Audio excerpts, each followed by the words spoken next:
لقد كان لسبإ في مسكنهم آية جنتان عن يمين وشمال.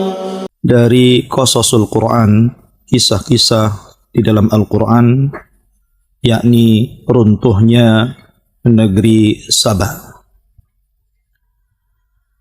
Para pendengar dan juga pemirsa yang dimuliakan Allah Subhanahu wa Ta'ala, kita tahu bahwa di dunia ini ada satu negara yang selalu dikait-kaitkan di dalam Al-Quranul Karim. Bahkan negara ini sangat erat kaitan dengan Islam, baik Islam yang ada di Timur Tengah ataupun Islam yang ada di negeri kita, Indonesia ini. Negeri tersebut kita kenal dengan negeri Yaman. Kenapa saya akan bicara tentang negeri Yaman? Karena kisah tentang kerajaan Sabah ini ada di negeri Yaman. Sabah ada yang mengatakan dia adalah satu nama kabilah di negeri Yaman. Dan ada juga yang mengatakan diambil dari seorang yang bernama Sabah ibn Ya'rub. Ada juga yang mengatakan Sabah itu diambil dari tawanan, karena dia orang yang pertama ditawan orang Arab. Dan juga banyak khilaf di antara para ulama yang disebutkan salah satunya Imam Ibnu Katsir rahimahullahu ta'ala.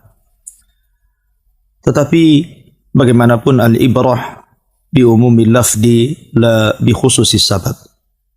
Bahwa ibrah pelajaran dalam Al-Quran itu bukan sebab turunnya, tetapi umumnya lafad, dan itu kita ambil ibrah dan pelajaran dari kisah runtuhnya negeri Sabah ini.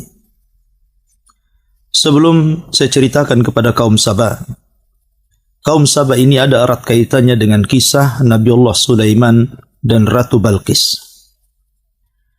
Disebutkan di dalam Al-Quranul Karim, ketika Nabi Sulaiman alaihi salatu wassalam membariskan pasukannya, kemudian kehilangan satu pasukan burung hudhud.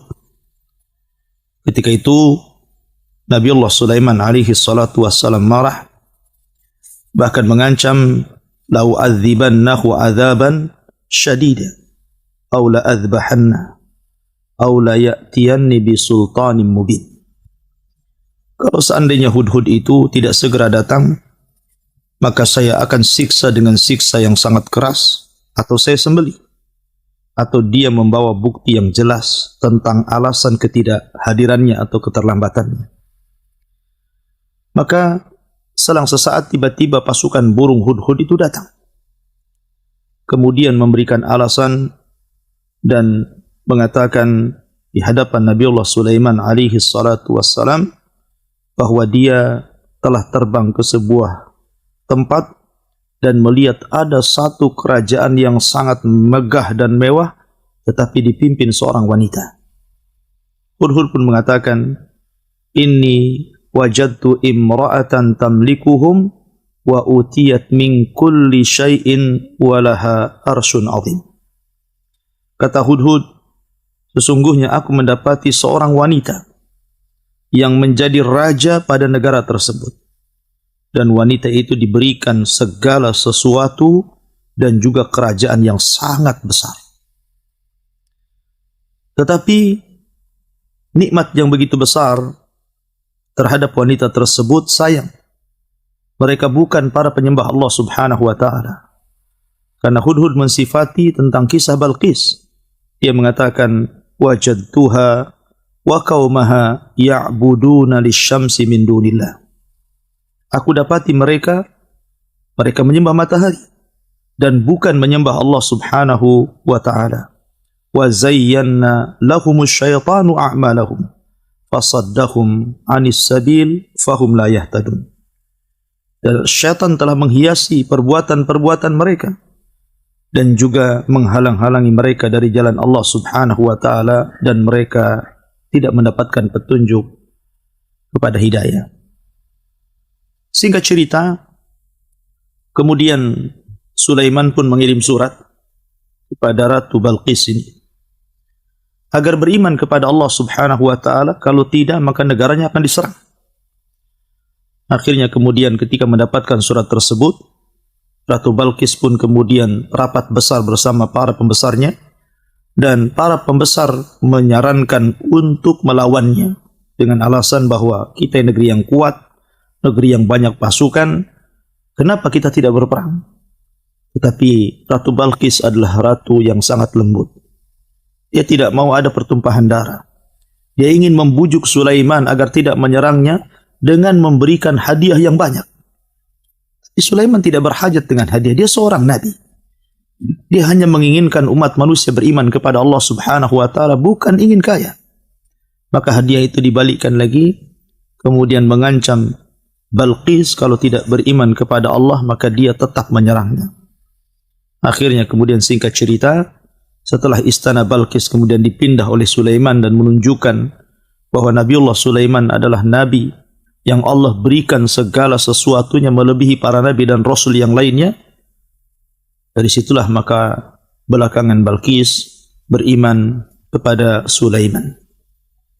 Setelah kemudian Balqis beriman kepada Sulaiman, kemudian juga kerajaan Saba, Allah Subhanahu wa taala anugerahkan nikmat yang sangat besar. Kenikmatan kaum Saba ini membuat cemburu daerah-daerah yang lainnya. Karena begitu suburnya, begitu indahnya, bahkan dijelaskan seorang wanita apabila membawa keranjang ke dalam kebunnya, tidak usah dipetik buah tersebut, keluar sudah penuh keranjangnya. Saking suburnya. Bahkan air tidak pernah terputus, tidak kenal kemarau dan musim hujan.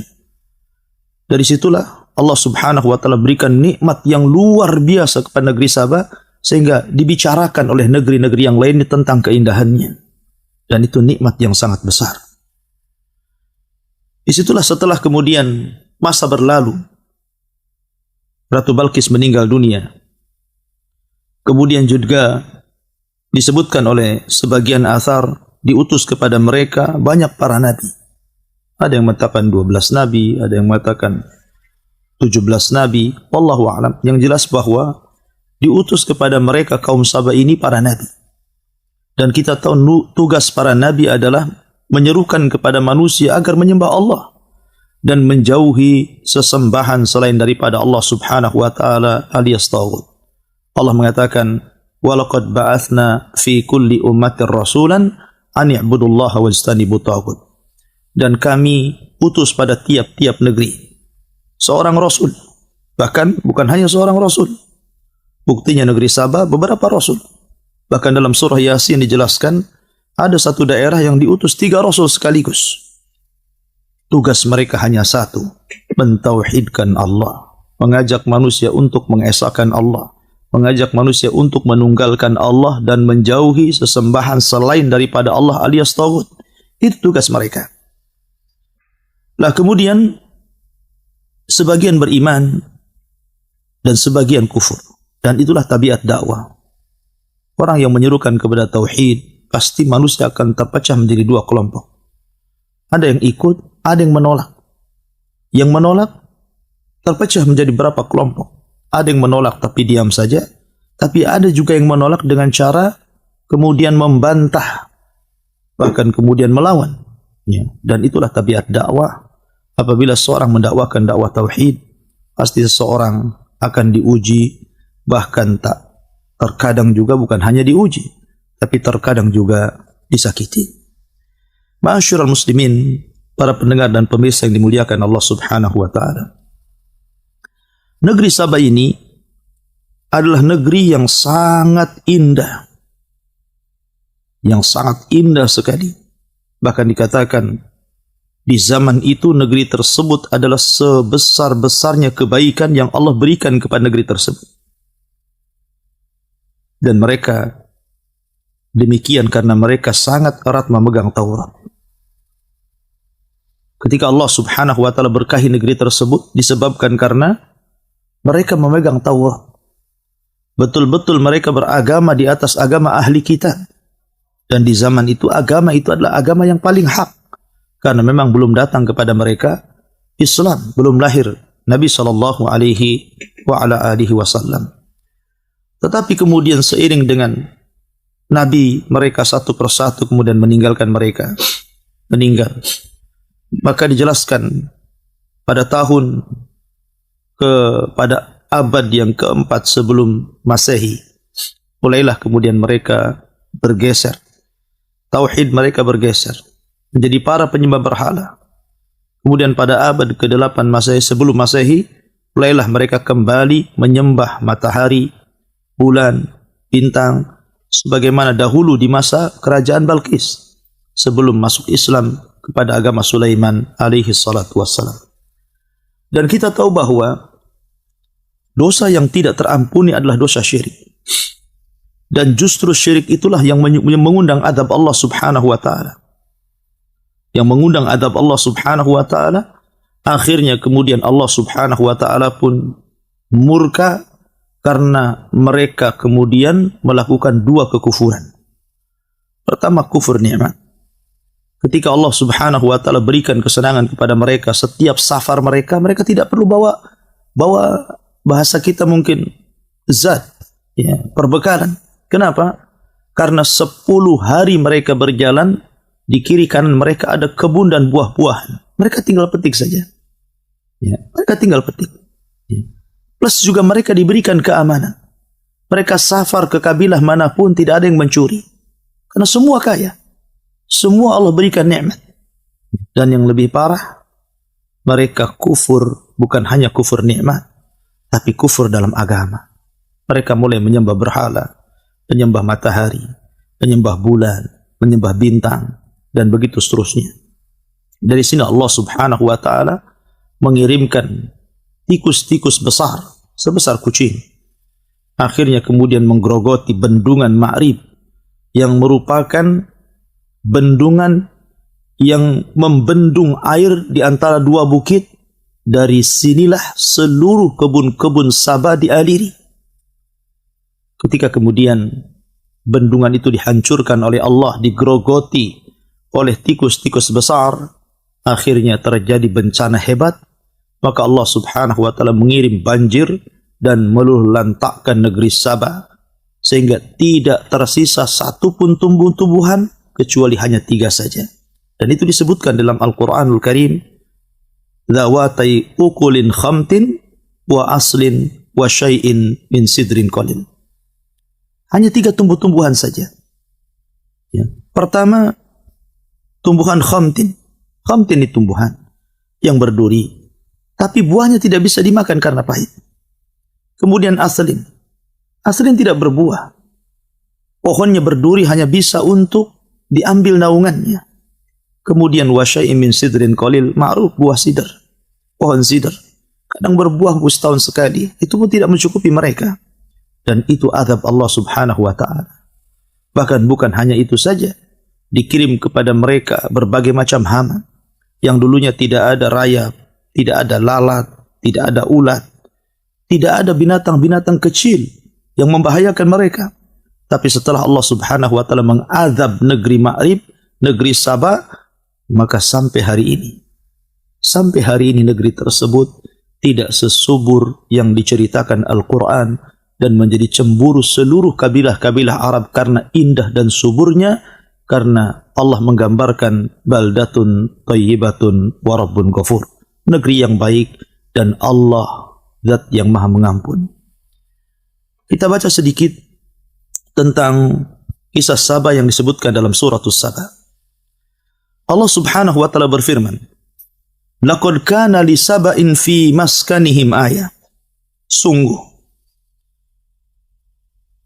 bagi negeri Sabah, fi maskanihim ayah, pada tempat mereka itu ada tanda-tanda kuasa Allah subhanahu wa ta'ala. Negeri Sabah itu negeri ayatun min ayatillah, satu tanda dari tanda-tanda kuasa Allah subhanahu wa ta'ala. Bagaimana tidak? Karena indahnya negeri tersebut, karena suburnya negeri tersebut, tidak ada orang miskin di negeri tersebut, Bahkan mereka hidup berkecukupan. Sehingga banyak diceritakan manusia di zaman itu. Makanya wajar Allah Subhanahu wa taala mengatakan fi maskanihim ayah. Negeri Saba itu satu tanda dari tanda-tanda kuasa Allah. Jannatani an yamin wa shimal. Di mana negeri Saba itu memiliki dua kebun. Kebun sebelah kanan dan kebun sebelah kiri. Seolah-olah kalau seandainya Anda berjalan di sebuah jalan, maka jalan tersebut diapit oleh dua kebun. Dua kebun dengan beragam macam pohon, beragam macam tumbuh-tumbuhan, beragam macam buah-buahan, dan seolah-olah tidak pernah tidak ada musimnya. Musim terus. Semua buah-buahan ada. Bahkan menurut ahlul ilmi, menurut para ulama, ketika menggambarkan keindahan negeri Saba itu, sampai-sampai kalau ada seorang perempuan meletakkan keranjang di atas kepalanya, kemudian masuk ke dalam kebun tersebut, keluar sudah penuh dengan buah-buahan di atas kepalanya tanpa harus memetiknya. Dan ini belum terjadi. Belum terjadi setelah musnahnya negeri Saba sampai hari ini. Makanya Allah Subhanahu wa taala mengatakan ayat dari tanda-tanda kuasa Allah Subhanahu wa taala. Dari situlah Allah Subhanahu wa taala hanya meminta kepada mereka nikmat yang sangat besar ini, kulu min rizki rabbikum washkurulah. Makanlah kalian dari rizki Rabb kalian, kemudian bersyukurlah. Allah hanya minta ini saja. Makan dari rizki Allah Subhanahu wa taala dan bersyukurlah. Sebab hanya dengan itu Allah tambah nikmat kalian. Wa id ta'adzana rabbukum la in syakartum la azidannakum wa la in kafartum inna adzabi lasyadid. Kalau kalian terus melakukan syukur atas nikmat yang Allah berikan kepada kalian, la azidannakum, aku akan tambah nikmat kalian. Tapi kalau kalian kufur, maka azabku sangat pedih. Bagi Allah Subhanahu wa taala menghilangkan kekayaan itu tidak memerlukan waktu yang lama. Terkadang dalam hitungan detik sudah habis kekayaan itu. Allah bisa saja mengirimkan gempa, mengirimkan tsunami, mengirimkan angin puting beliung, mengirimkan kebakaran, dan begitu seterusnya. Allah Maha Kuasa, Allah Maha Memberi, dan Allah juga Zat yang Maha Menahan. Allah Subhanahu wa ta'ala hanya meminta kepada kita dari nikmat yang Allah berikan kepada kita itu, makan dari rizki Rabb kalian dan bersyukurlah. Untuk bersyukur di sini adalah beribadah kepada Allah Subhanahu wa ta'ala, menasabkan nikmat ini datang dari Allah, kemudian mengelola nikmat Allah ini untuk di jalan Allah, dan tidak sombong dengan nikmat yang Allah berikan kepada kita. Kemudian Allah mengatakan baldatun thayyibatun wa rabbun ghafur. Sebuah negeri yang indah, sebuah negeri yang sangat baik sekali. Bahkan bukan hanya itu, wa rabbun ghafur. Kalau seandainya mereka beribadah dan bertobat kepada Allah Azza wa Jalla, mereka memiliki Rabb yang Maha Mengampun, sehingga nikmat mereka tidak dicabut. Karena bagaimanapun salah satu sebab penyebab nikmat dicabut karena kekufuran. Karena orang itu ketika berbuat dosa tidak mau bertobat dan kembali. Makanya Allah Subhanahu wa taala terkadang mengirimkan bencana kepada mereka. Dari sini kita tahu bahwa negeri Saba ini negeri yang sangat indah sekali. Negeri yang luar biasa. Negeri percontohan negeri-negeri di zaman itu. Tetapi sayang, ketika diutus kepada mereka banyak utusan, kemudian sebagian mereka mengingkari utusan tersebut, bahkan kufur nikmat, maka Allah Subhanahu wa taala berfirman, fa'aradu fa'arsalna 'alaihim sailal 'arimi wa baddalnahum bi jannatayhim jannataini dawatai ukulin khamtin wa aslin wa syai'in min sidrin qalil. Fa'aradu, mereka pun berpaling.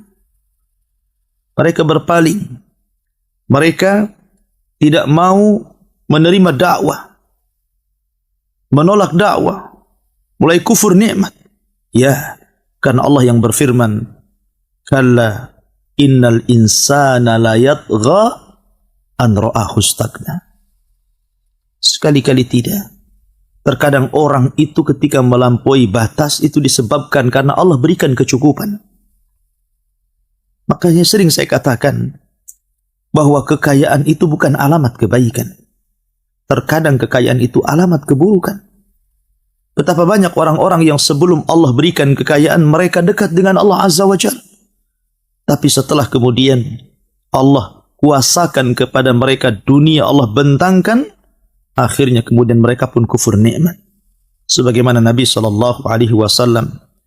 pernah mengkhawatirkan kepada umatnya dan mengatakan, bukanlah kefakiran yang aku takutkan kepada kalian. Mal faqru akhsha alaikum. Bukan kefakiran yang aku takutkan kepada kalian. Walakin akhsha alaikum an tubsatad dunya. Yang aku khawatirkan kalau dunia sudah dibentangkan di hadapan kalian. Fatanafasuha kama tanafasuha wa tuhlikukum kama ahlakathum. Kemudian kalian berlomba-lomba mengejar dunia dan meninggalkan akhirat. Sebagaimana orang-orang dulu berlomba-lomba mengejar dunia dan meninggalkan akhirat. Maka kalian akan dihancurkan sebagaimana orang dulu juga dihancurkan. Lihat kaum Sabah. Kaum Sabah yang Allah berikan nikmat luar biasa. Tetapi ketika mereka kemudian diberikan kecukupan, kekayaan oleh Allah Subhanahu wa taala, alhaqumut takatsur. Rupanya takatsur mereka berlomba-lomba mencari kekayaan menjadikan melalaikan mereka untuk beribadah kepada Allah sampai pada tingkat kekufuran. Fa'aradu, maka mereka pun berpaling. Apa yang terjadi setelah mereka berpaling? Fa'arsalna 'alaihim sailal 'arim. Allah Subhanahu wa taala utus kepada mereka banjir bandang yang sangat besar. Kebetulan waktu saya belajar di Yaman, markas yang saya tempat belajar itu pas di belakangnya itu Sail Arib. Sungai yang disebut dalam Al-Quran Sail Arib. Sungai itu terkadang menjadi jalan, terkadang menjadi sungai. Apabila bendungan Ma'rib sudah penuh kemudian diangkat, maka jadi sungai itu. Ya. Kemudian ditutup lagi jadi jalan. Ya. Artinya bahwa sejarah itu masih ada sampai hari ini. Sejarah Sail Arim itu. Lah banjir inilah. Setelah Allah Subhanahu wa taala kemudian mengirim tikus-tikus besar. Sebesar kucing menggerogoti bendungan tersebut. Akhirnya kemudian jebol dan menjadikan banjir bandang yang sangat besar. Maka banjir inilah kemudian meluluhlantakkan semua perkampungan Sabah. Membumi hanguskan kebun-kebun indah, taman-taman indah. Dan kita bisa saksikan di mata kita bagaimana gempa Lombok yang tadinya negeri Lombok tersebut negeri yang sangat indah. Tapi setelah dihempas oleh bencana, lihat kondisinya. Aceh, itu negeri yang sangat indah. Tapi setelah diterjang tsunami, lihat dampak tsunami. Padahal hanya hitungan detik, bukan hitungan hari. Sudah tidak berbentuk. Dan daerah-daerah di negeri kita. Ya. Lah Allah Subhanahu wa ta'ala ketika mengirim Sail Arim ini, meluluhlantakkan seluruh negeri Sabah. Terpaksa para penghuninya mengungsi. Ada yang kemudian ke Madinah. Ada yang kemudian ke Syam. Ada yang kemudian ke Persia. Dan ke beberapa negara yang penting mereka menyelamatkan dirinya. Meminta suaka. Dan sebagian besar mereka meninggal dan menjadi korban daripada banjir Sail Arim ini. Setelah kemudian Allah Subhanahu wa ta'ala lantakkan semuanya. Kebun-kebunnya, tanam-tanamannya, buah-buahannya. Cukup sampai di sini? Allah katakan, وَبَدَّلْنَاهُمْ بِجَنَّتَيْهِمْ جَنَّتَيْنِ ذَوَاتَيْ أُكُلٍ خَمْتٍ وَأَثْلٍ وَشَيْءٍ مِنْ سِدْرٍ قَلِيلٍ. Subhanallah. La haula wala quwata illa billah. Maka kami ganti untuk mereka dengan 2 kebun yang tidak sebagaimana 2 kebun di zaman sebelum ditimpakan kepada mereka sel air. Yang tadinya beragam macam tumbuhan dan buah-buahan hidup. Yang tadinya beragam macam pohon-pohonan dan keindahan yang luar biasa. Tiba-tiba Allah Subhanahu wa taala musnahkan, tidak ada satupun tumbuh-tumbuhan, tidak ada satupun buah-buahan kecuali hanya 3 saja. 3 tumbuh-tumbuhan yang tumbuh di situ. Pertama, ukulin khamtin, pohon yang sangat berduri dan tidak bisa dimakan buahnya karena rasanya pahit.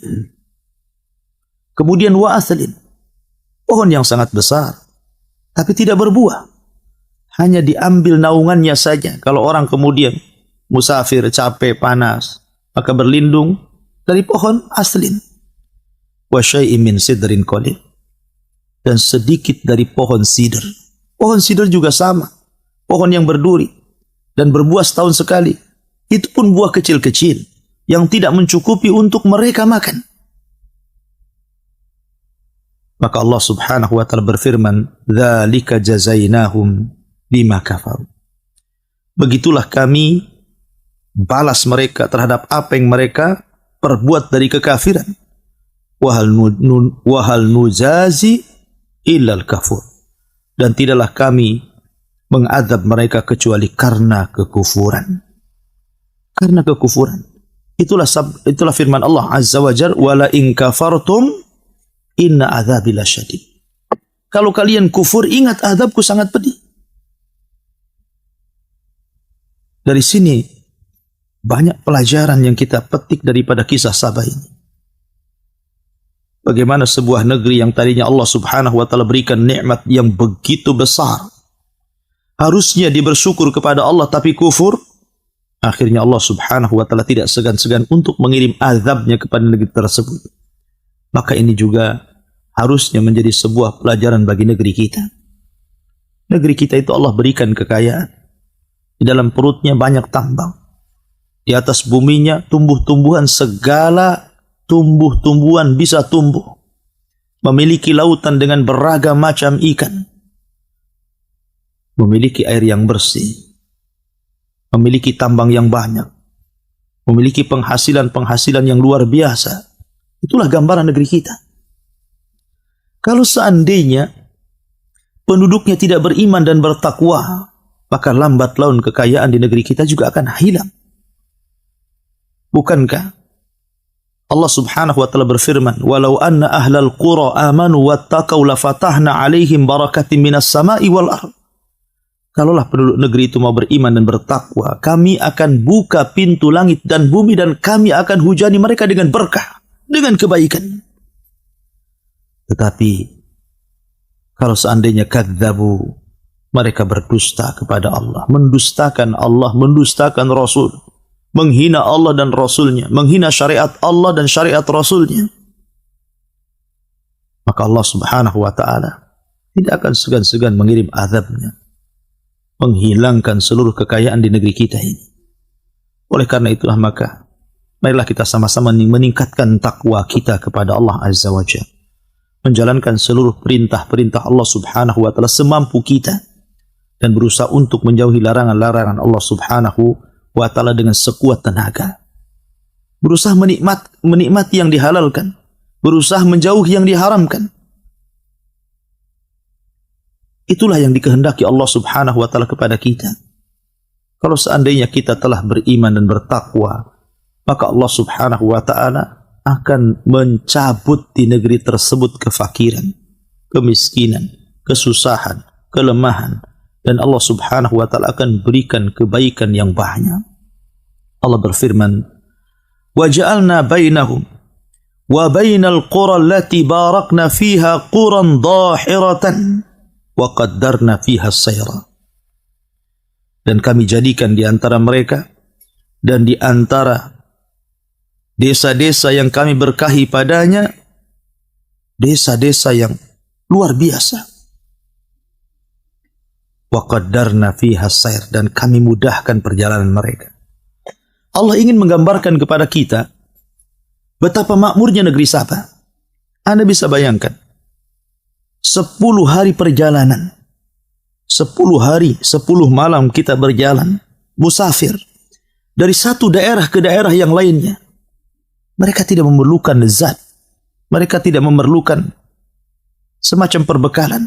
Tidak harus kita membawa makanan, kita tidak harus membawa minuman, karena sepanjang jalan itu ada makanan dan terairi air minuman. Negeri mana ini kecuali ada negeri Saba? 10 hari perjalanan ke sana kemari, dan subhanallah, Allah berikan keamanan.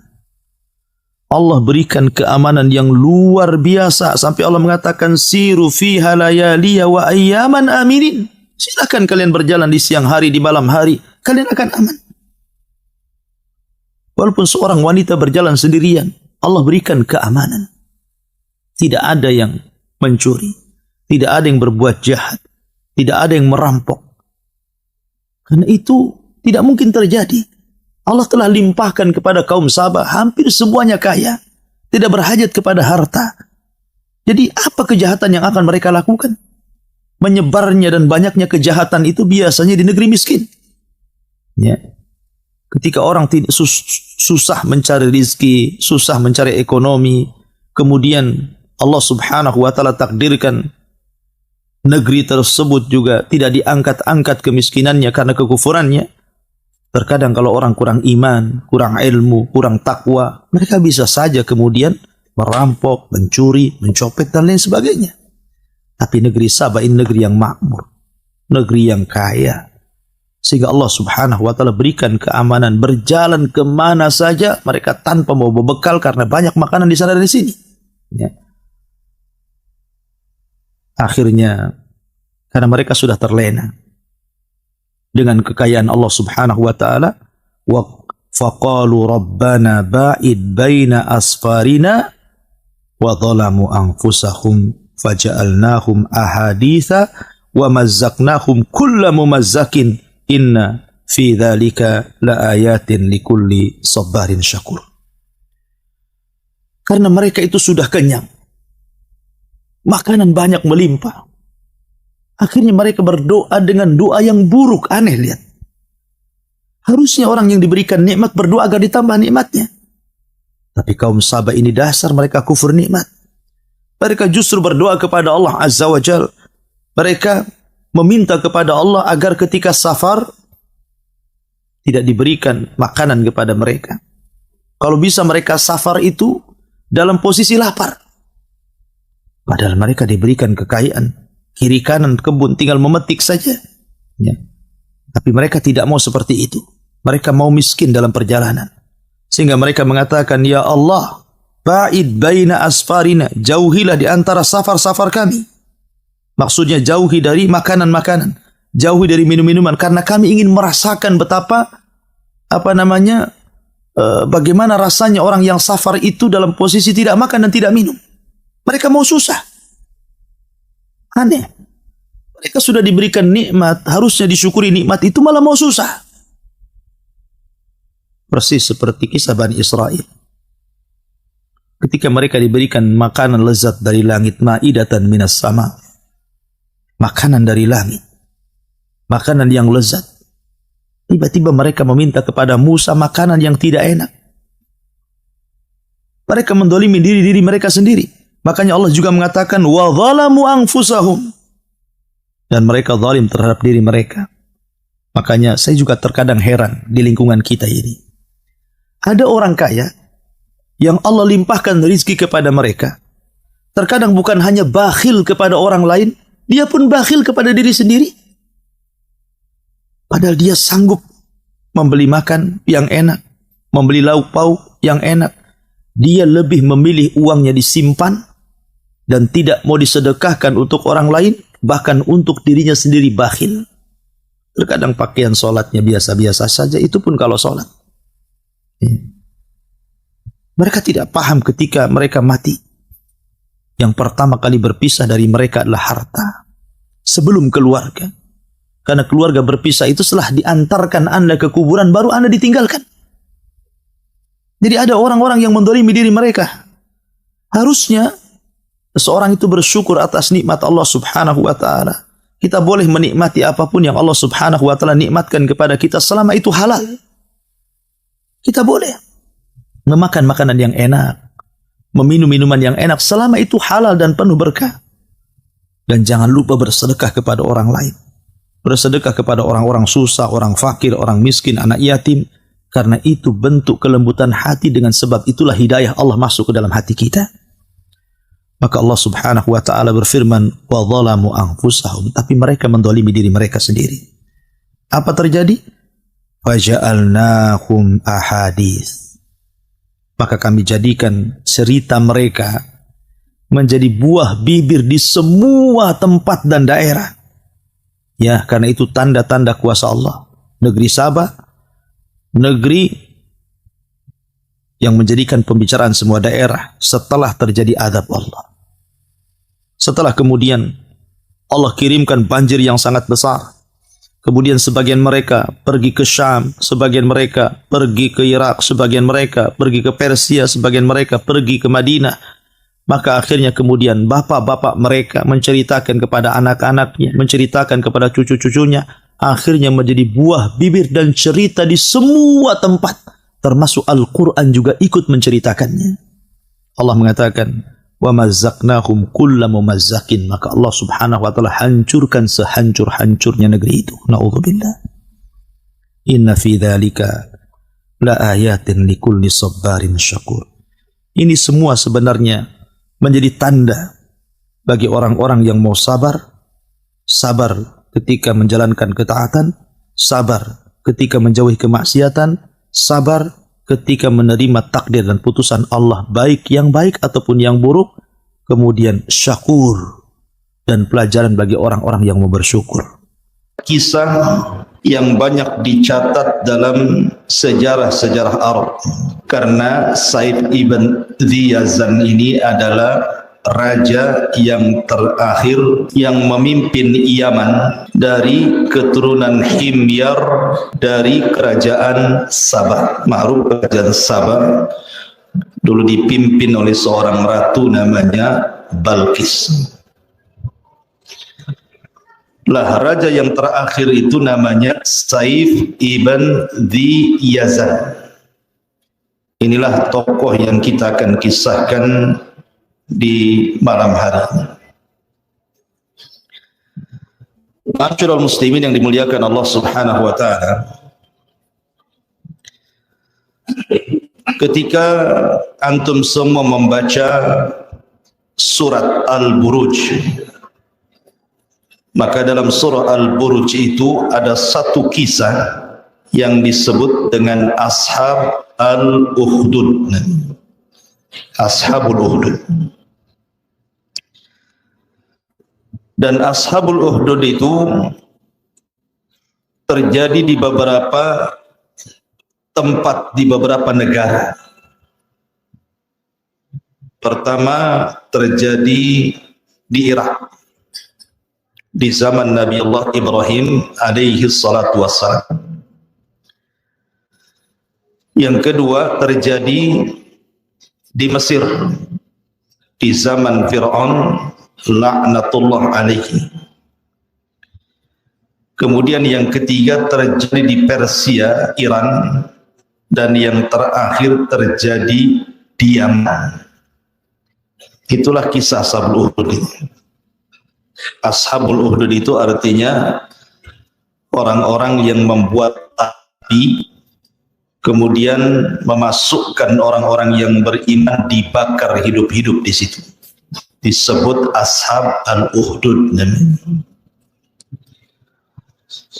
Pertama di Irak.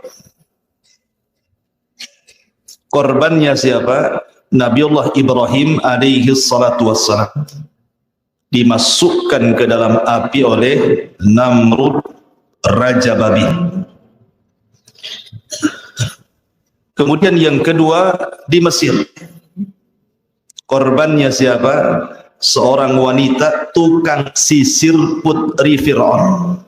namanya Masyitah, inatu Fir'aun, digoreng hidup-hidup di atas tungku api karena beriman kepada syariat Musa alaihi salam. Kemudian yang ketiga di Persia, ada seorang raja yang menikahi mahramnya dan masyarakatnya tidak setuju. Kemudian siapapun yang tidak setuju dengan pernikahannya maka akan dibakar hidup-hidup. Kemudian terakhir yang kita akan kisahkan di sini, di Yaman. Jadi di Yaman itu ada seorang raja namanya Dzu Nuwas. Catat karena banyak nama-nama yang asing, antum jarang dengar. Jadi ada seorang raja namanya Dzu Nuwas.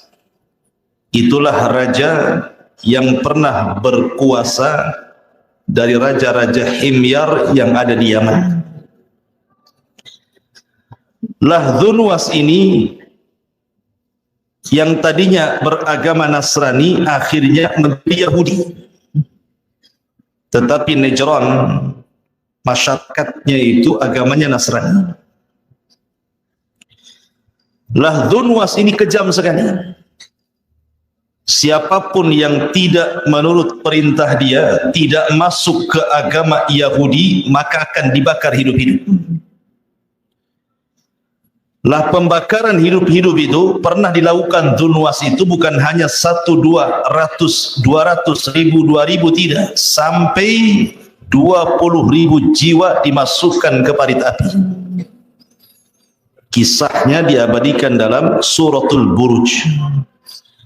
20.000 orang yang beriman dipanggang dalam api di zaman Dzu Nuwas itu.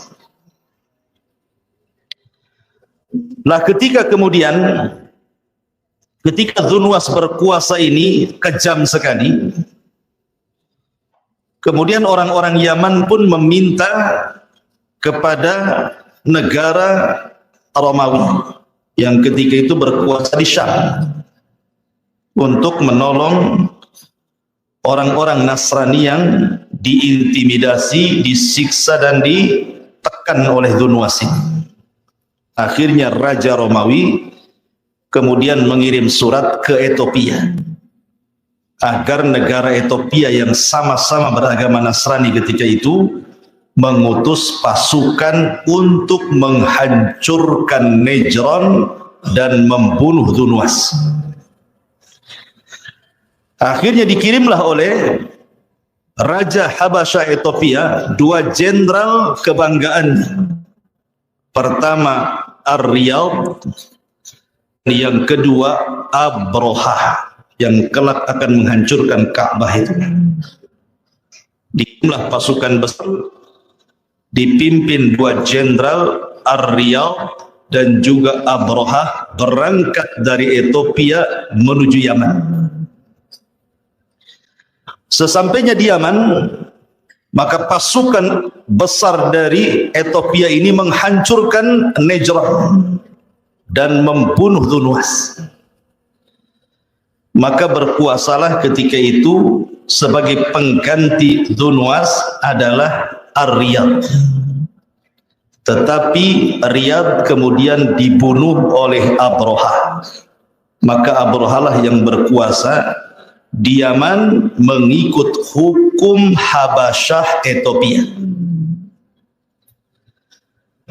Lah pada dasarnya orang-orang Yaman ketika Abroha berkuasa, mereka suka dengan cara-cara Abroha dibandingkan penguasa sebelumnya Dzu Nuwas yang kejam. Tetapi ketika makin lama berkuasa Abroha itu rupanya jauh lebih jahat, lebih kejam dibandingkan Dzu Nuwas. Dan berakhir kebencian orang Arab kepada Abroha ketika Abroha berusaha untuk menghancurkan Ka'bah. Lah salah satu kejahatan Abroha, kebengisan Abroha itu suka menculik wanita-wanita yang menurut dia cantik, walaupun sudah bersuami, maka akan dipaksa dan diambil. Suatu ketika Abraha menaksir seorang wanita keturunan Raja Himyar. Suaminya itu turunan Raja Himyar. Nama wanita itu Qamariyah. Jadi Abraha itu suka dengan Qamariyah ini, istri daripada turunan Raja Himyar ini. Akhirnya diculik. Kemudian dipaksa dinikahi Abraha, padahal masih punya suami. Maka dari pernikahan Abraha dengan Qamariyah ini lahirlah putra Abraha namanya Masruq ibnu Abraha. Masruq ibn Abraha. Lah Qamariyah ini dengan suaminya yang lama, turunan Raja Himyar itu punya anak. Masih kecil. Anak inilah yang kita akan ceritakan, namanya Saif ibn Dhi Yazan. Saif ibn Dhi Yazan. Jadi Qamariyah punya anak dari suami lamanya, keturunan Raja Himyar ini, namanya Saif ibn Dhi Yazan, kemudian diculik oleh Abraha. Kemudian paksa dinikahi, punya anak pula dari Abraha itu namanya Masruq ibn Abraha. Berarti saudara seibu dengan Saif ibn Dhi Yazan. Lah, suaminya Qamariyah ini, karena dia sakit hati dengan Abraha, istrinya diculik dan paksa dinikahi, akhirnya dia pun pergi ke Persia, meminta bantuan Raja Persia untuk meruntuhkan kerajaan Abraha. Dan ketika itu Raja Persia menyanggupi, tetapi Allah takdirkan ketika sampai di pintu Persia, ketika hendak pulang ke Yaman, meninggallah suami daripada Qamariyah, ayah daripada Saif ibn Dhi Yazan. Jadi Saif ibn Dhi Yazan ini diasuh oleh Abraha, karena juga punya saudara sesusu, saudara seibu namanya Masruq ibn Abraha. Dan juga punya anak lagi namanya Maksun. Jadi dua anaknya. Pertama Maksun ibn Abraha, yang kedua Masruq ibn Abraha. Lah ketika Abraha membuat gereja yang sangat besar untuk mengalihkan orang-orang Arab supaya jangan haji ke Ka'bah dan diputarkan ke gerejanya, maka orang-orang Bani Kinanah dari Arab marah. Akhirnya kemudian menghinakan tempat ibadahnya Abraha tersebut. Marahlah Abraha. Maka Abraha pun mengirim pasukan besar dengan gajah-gajahnya yang diambil dari Ethiopia. Sebenarnya gajahnya tidak banyak, hanya ada yang mengatakan 4 gajah, ada yang mengatakan 8 gajah, ada yang mengatakan 12 gajah. Yang jelas gajah itu tidak pernah dilihat oleh orang Arab. Aneh gitu kan, melihat gajah, karena nggak pernah melihat gajah masalahnya.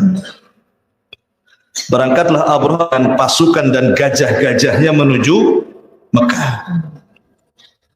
Tetapi Allah Subhanahu wa ta'ala takdirkan Ka'bah tidak bisa dihinakan manusia, karena Ka'bah itu punya Rabb sendiri yang menjaganya.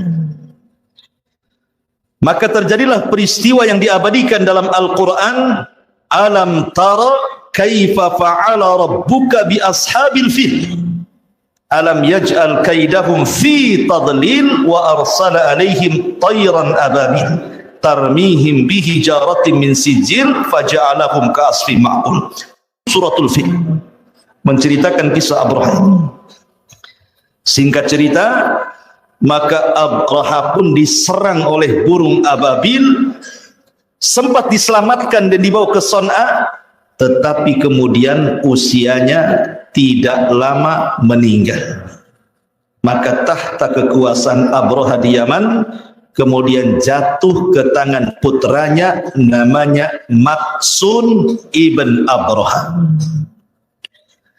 Tapi Maksun ibn Abraha tidak lama usianya, 2 tahun dia berkuasa, meninggal.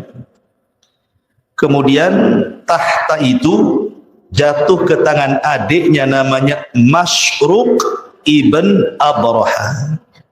Masruq ibn Abraha. Lah Masruq ibn Abraha sekali lagi dengan Saib ibn Diyazin itu kan satu ibu, beda bapak.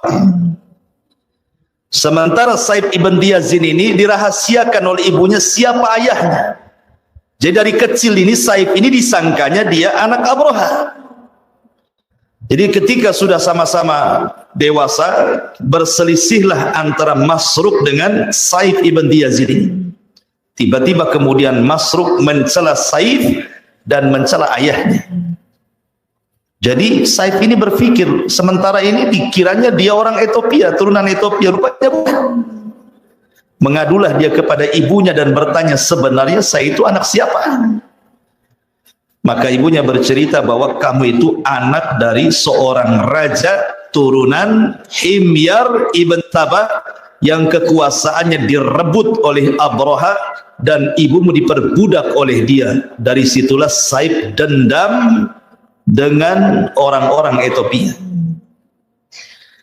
Akhirnya kemudian Saib ibn Diyazan ini kemudian rencana untuk mengusir orang-orang Ethiopia dari Yaman dan ingin membunuh Masruq ibn Abraha.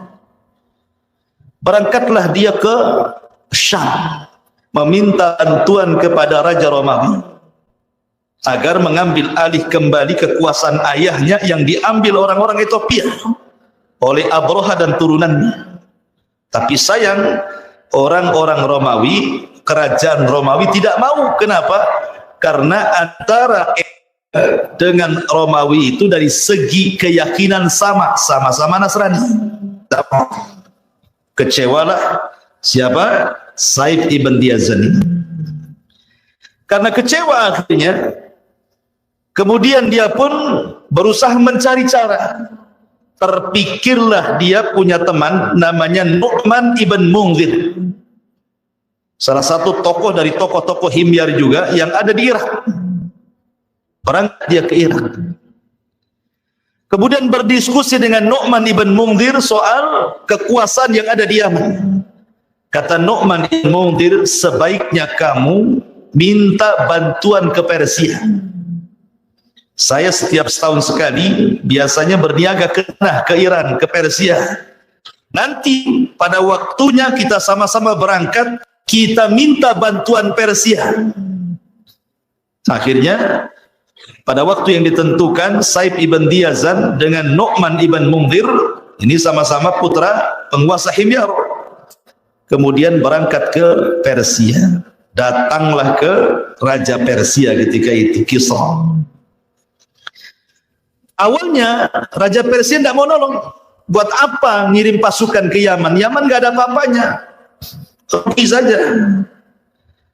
Tetapi karena Raja Persia ini menghargai Saib ibn Diyazan karena dia adalah anak turunan Raja besar Yaman, maka Raja Persia hanya memberikan hadiah berupa perhiasan-perhiasan dan uang banyak.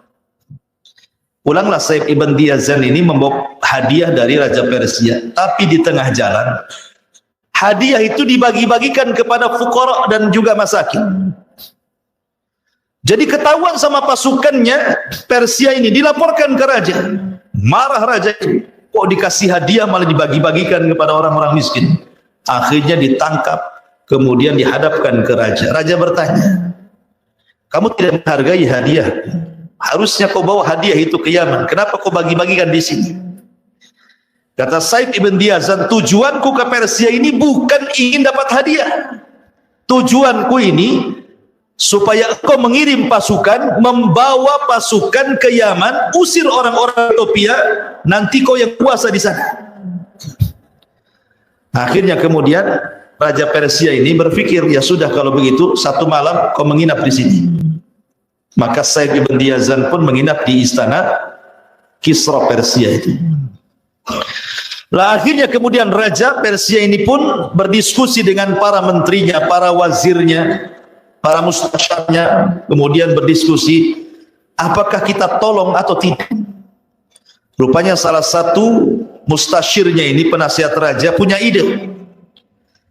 Bagaimana kalau seandainya kita kirim pasukan, tapi jangan pasukan inti. Kita kan ada penjara. Di penjara itu kan banyak orang jahat. Ada perampok, ada perompak, ada koruptor, macam-macam gitu ya. Gimana kalau seandainya orang-orang yang di penjara itu kita buat kirim saja orang-orang itu biar perang melawan orang-orang Ethiopia di Yaman. Kalau seandainya kita menang, berarti Yaman di bawah kekuasaan Persia. Kalau pun tidak rugi karena yang mati orang-orang jahat. Akhirnya raja pun setuju. Kemudian dikeluarkanlah tawanan-tawanan yang ada di penjara itu. Kemudian raja memilih satu orang pemimpin yang sangat cerdas, yang namanya Wahraz. Ya, tulisannya Wahraz. Si Wahraz ini dia menjadi pemimpin perang. Kata raja, ya Wahraz, bawalah pasukan orang-orang penjara itu yang jumlahnya 800 orang dengan 8 kapal. Berarti masing-masing kapal 100 orang. Bawa, ikuti Saib ibn Diyazan itu. Ikuti kemauannya. Akhirnya kemudian disiapkan 8 kapal, masing-masing kapal 100 penjahat penjara. Berangkatlah dari Ethiopia menuju Yaman, menyeberang lautan. Rupanya di tengah lautan 2 kapal tenggelam, sisanya tinggal 6 kapal. Berarti tinggal 600 penjahat pasukan. Ketika sampai di Yaman, maka Wahraz ini bertanya kepada Said ibn Diyazan, kamu punya pasukan apa di sini? Gak mungkinlah kami nyerang. Hanya 600 pasukan yang kita lawan ini ribuan orang. Kata Said ibn Diyazan, saya akan buat orang-orang Arab ini bangkit dan ikut menyerang bersama Anda. Maka kemudian Said ibn Diyazan mempengaruhi orang-orang Arab Himyar dan kabilah-kabilah di Yaman untuk bangkit dan memberontak. Karena dari dulu mereka suka dengan orang-orang Ethiopia. Abroha dan turunan itu tidak suka, karena kejam sekali. Akhirnya terkumpullah sampai ribuan pasukan bergabung dengan tentara Persia. Tentara Persia tidak banyak, hanya 600 pasukan. Itu pun orang-orang jahat yang dikeluarkan dari penjara kan itu. Sementara tentara Masyruk, putra Abroha ini banyak. Ya. Akhirnya ketika 2 pasukan berhadapan-hadapan nih, satu pasukan Masruk putra Abroha dengan pasukan ribuan gitu ya, dengan gajah-gajahnya. Yang satu pasukan Saib ibn Diyazan dengan Himyar dan kabilah-kabilah Arabnya yang dibantu dengan sedikit pasukan Persia.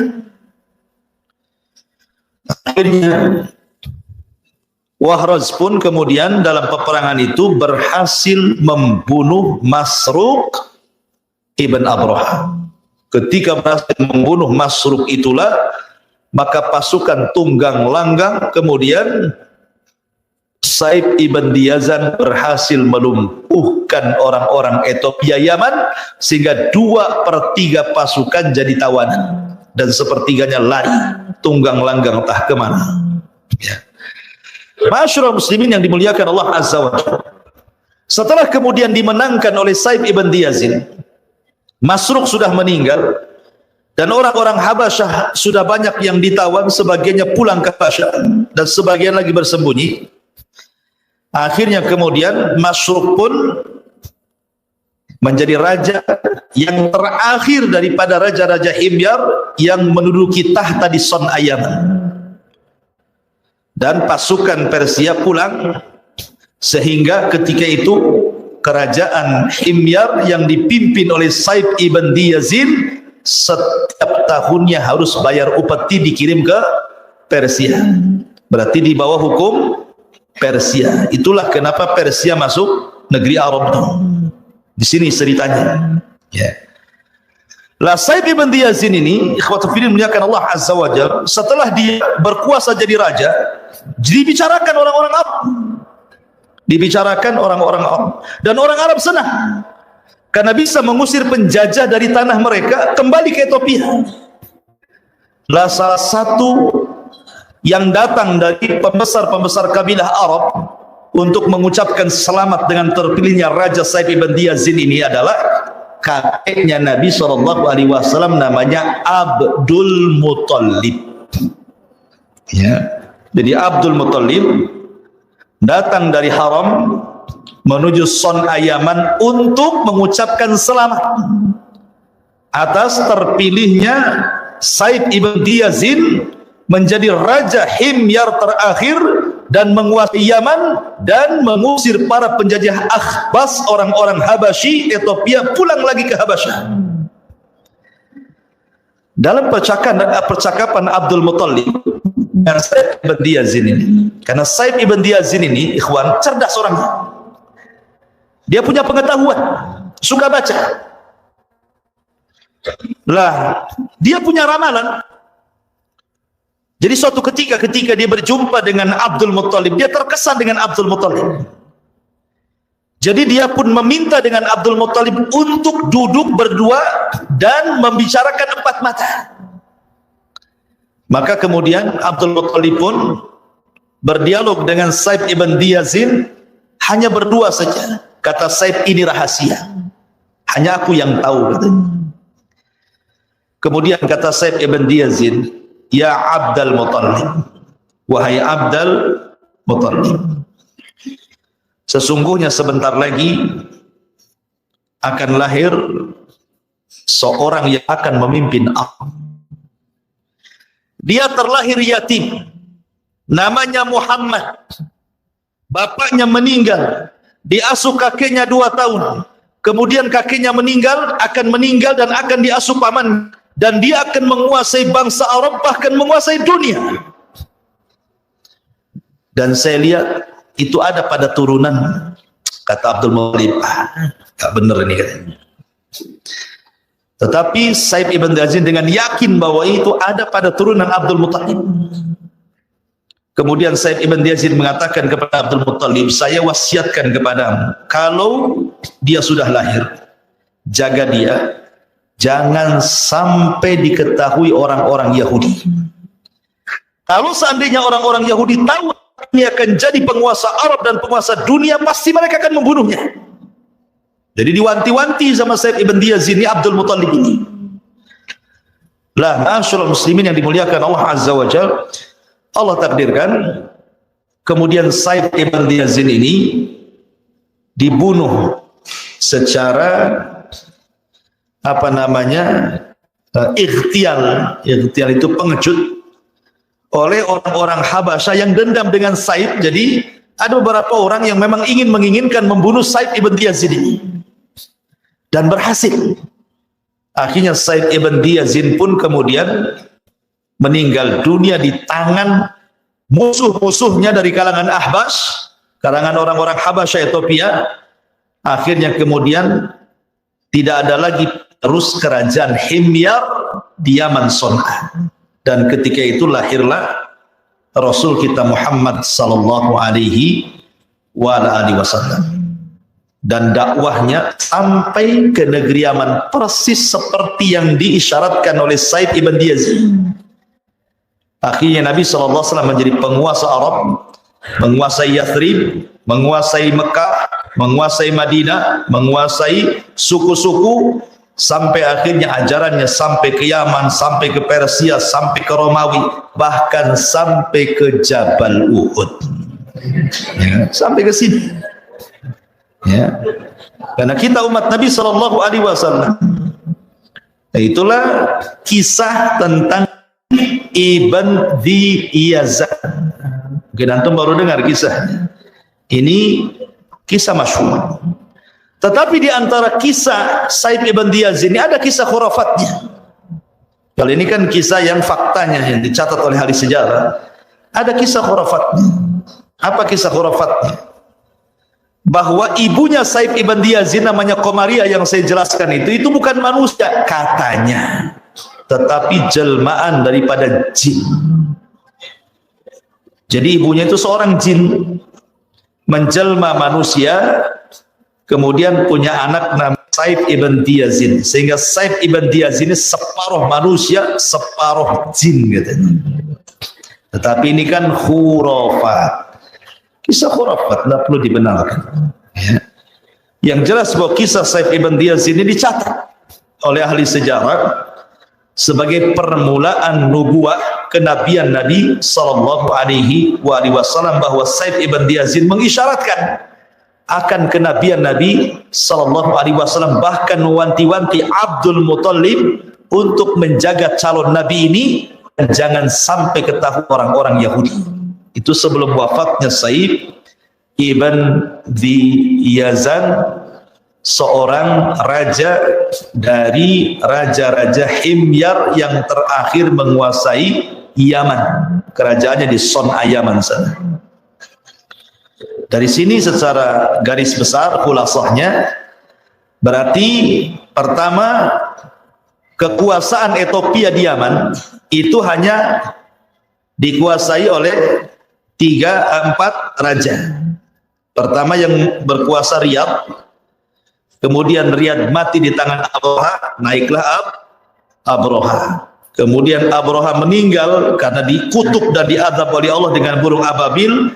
Kemudian dilanjutkan putranya Maksud ibn Abroha. Kemudian Maksud meninggal hanya sebentar, kemudian tahta jatuh kepada Masruq ibn Abroha, dan Masruq ibn Abroha dibunuh oleh tentara Saif ibn Diyazin. Dari sinilah tidak ada lagi Ethiopia di Yaman, semua engkang ke mana? Balik ke Ethiopia, sehingga Yaman berkuasa di bawah hukum Persia. Makanya di zaman itu, karena Yaman itu Arab gitu ya, di bawah hukum Persia. Di zaman Nabi Shallallahu Alaihi Wasallam, apabila Nabi SAW hijrah dari Mekah ke Madinah, Nabi itu melihat para sahabat orang-orang Ansor. Orang Ansor itu kan turunan Yaman, Khazraj dan Aus. Jadi mereka masih terpengaruh budaya Persia. Terkadang mereka melakukan ulang tahun yang gak jelas dari Persia itu. Lah ketika Nabi melihat ulang tahun aneh-aneh para sahabat ketika hijrah dari Mekah ke Madinah, ada perayaan-perayaan tertentu, maka Nabi SAW merubah perayaan-perayaan itu dengan mengatakan, innallaha qad abdalakum bi khairi minhuma idul fitri wa idul adha. Allah sudah ganti perayaan kalian dengan perayaan yang jauh lebih baik, maksudnya Idul Fitri dan Idul Adha. Itulah perayaan Islam. Dari sini menunjukkan bahwa budaya Persia masih ada. Tetapi lihatlah bagaimana negeri Arab, negeri Yaman pernah dikuasai oleh beberapa negara. Salah satunya ya Ethiopia, kemudian terakhir Persia. Tetapi setelah diutusnya Nabi SAW, negara Yaman menjadi negara Islam sampai hari ini.